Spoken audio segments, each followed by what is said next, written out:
कभी सोचा है कि एक शब्द, सिर्फ एक शब्द, किसी की पूरी जिंदगी कैसे तय कर सकता है? एक ऐसा दाग जो बचपन में लग जाए और फिर कभी न छूटे। खालिद हसैनी के मशहूर novel A Thousand Splendid Suns में मरियम की कहानी ऐसे ही एक शब्द से शुरू होती है। तो चलिए मरियम की इस कहानी को थोड़ा और करीब से जानते हैं।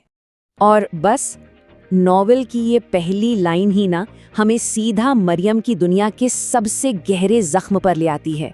एक ऐसा शब्द जो उसकी पहचान पर हमेशा के लिए एक निशान छोड़ जाता है। तो आखिर इस शब्द का मतलब क्या है? जैसा कि उसकी माँ नाना उसे समझाती हैं, ये सिर्फ नाजायज होने तक की बात नहीं है। नहीं, ये एक अनचाही चीज होने का एहसास है। मतलब समाज में किसी के लिए कोई जगह न होना, कोई सम्मान न होना, ये एक ऐसा बोझ था जिसे मरियम को अपनी पूरी जिंदगी ढोना था।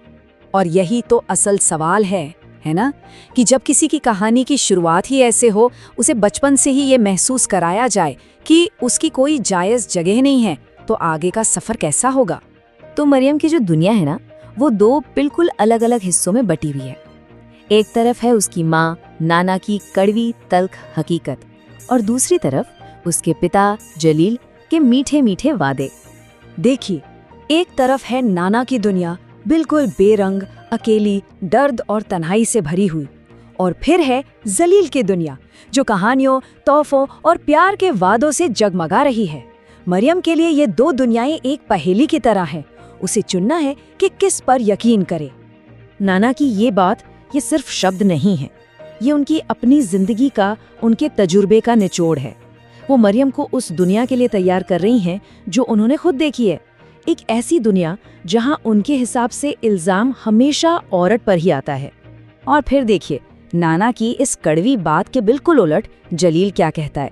वो एक खूबसूरत तस्वीर बनाता है, एक प्यारी सी मीठी सी याद की। लेकिन सवाल ये है, क्या ये याद सच्ची भी है? पर यही वो उम्मीद है जो मरियम के दिल में जलती रहती है। और फिर आता है मरियम का 15वां जन्मदिन। इस दिन वो सिर्फ 1 साल बड़ी नहीं होती, वो एक फैसला करती है, एक ऐसा फैसला जो इन दोनों दुनियाओं को टकराने पर मजबूर कर देगा। उसकी ख्वाहिश बहुत बहुत मामूली सी लगती है ना? बस अपने पिता के सिनेमा घर जाकर एक फिल्म देखनी है।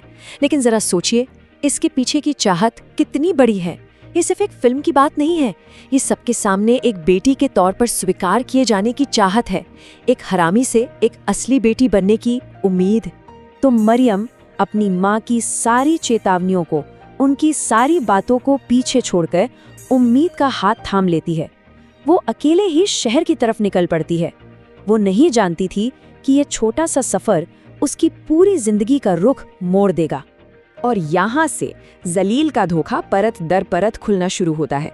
पहले तो वो उस जगह पर आता ही नहीं जहाँ उसने वादा किया था। फिर मरियम, जो कभी अपनी झोपड़ी से बाहर नहीं निकली, अकेले हेरात शहर जाती है। वहाँ उसे बताया जाता है कि जलील घर पर नहीं है, और वो पूरी रात अपने पिता के आलीशान घर के बाहर फुटपाथ पर सोती है। और अगली सुबह उसे पता चलता है कि जलील ने ही हुक्म दिया है कि उसे वापस भेज दिया जाए। एक एक करके उसकी सारी उम्मीदें टूटती जाती हैं। और फिर वो पल आता है जो सब कुछ बदल देता है। ऊपर एक खिड़की से मरियम को एक पल के लिए अपने पिता का चेहरा दिखता है, और फिर पर्दा गिर जाता है। मतलब जलील घर पर ही था, वो सब कुछ देख रहा था। वो पर्दा सिर्फ खिड़की पर नहीं गिरा था, वो मरियम की हर उम्मीद, हर सपने पर गिरा था। इस धोखे का जो नतीजा होता है वो बहुत ही भयानक, बहुत ही दर्दनाक होता है।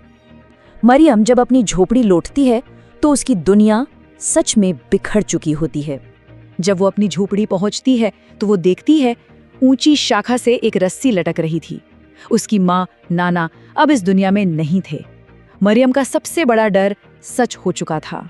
और अब नाना की वो बातें, वो चेतावनी मरियम के कानों में गूंजने लगती है। उनकी कई हर बात सच हो चुकी थी। वो अब बिल्कुल अकेली थी, सिवाय उस पिता के जिसने उसे अभी अभी सबसे बड़ा धोखा दिया था। इसके बाद मरियम को उसी घर में ले जाया जाता है, जलील के घर। वो घर जिसका उसने हमेशा सपना देखा था। लेकिन अब हालात बिल्कुल बदल चुके थे। जिस घर में वो एक बेटी की तरह जाना चाहती थी, उस घर में अब वो एक बोझ थी। एक बेटी नहीं, बल्कि एक ऐसी समस्या जिससे सब जल्द से जल्द छुटकारा पाना चाहते थे। और फिर जलील की पहली बीवी आकर ये ऐलान करती है, बस मरियम की किस्मत का फैसला कर दिया गया था।